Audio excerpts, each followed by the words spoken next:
So I've just putting the heat on to start cooking these onions. I've got one white sweet onion and one general brown onion sliced, as you can see, into semicircles. I found this recipe online. I found 2 or 3 similar recipes actually, but it's sort of a mixture of the 2 or 3 that I've found. So I'm going to saute those onions, bring it up to heat. I've just used a bit of 1 cal spray and a little bit of salt, and when the heat starts to sizzle away at the onions, I'll turn it down low to simmer. Okay, so I've turned the heat down and that's going to simmer very low. I've just added in a crushed garlic clove. I don't want it to burn so it gets bitter. So I've got my salmon here and I've just added in some salt and pepper. Leave that sit a little bit. Okay, and in my pan here, to bit of fry light, you can add in some lemon slices. Got a cut on my finger, every time I pick it up it's so sore. Okay, anyway, there you go. So in with that I'm going to add a few star anise. There you go. And let those cook through just for a couple of minutes. So I've just added in a to the onions are softening, a heaped teaspoon of marjoram, and let that cook through a little bit. With a couple of minutes maybe. I might just add a little splash of water just to stop it sticking. And I go do the same with the lemons too. Woo! So the onions are done, and I've got a pan here with some foil in it. I'm just going to tip the onions in. Woo! And then I'll be adding in the next ingredient, which are the peppers I've got cooking.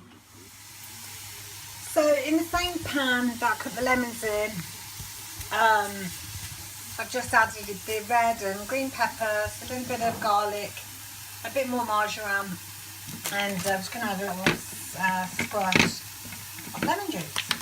Just a little bit. Give it a shake.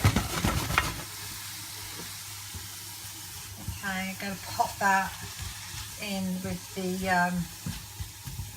onions too. So as you can see, I've put the salmon on top of the onions, a couple of star anise, and just dotted the peppers around the edge.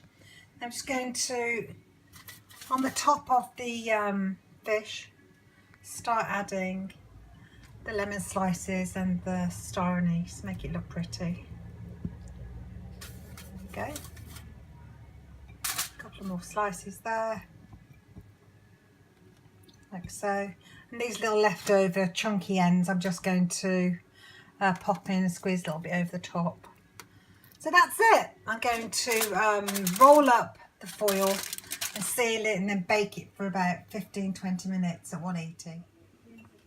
So this might look very appetising, but it's basically a bag with some chopped flat leaf parsley, coriander, teaspoon of Sainsbury's chipotle paste, teaspoon of garlic, teaspoon of lemon juice, teaspoon of cider vinegar, extra teaspoon of chilli, and extra teaspoon of smoked paprika because I want it really strong.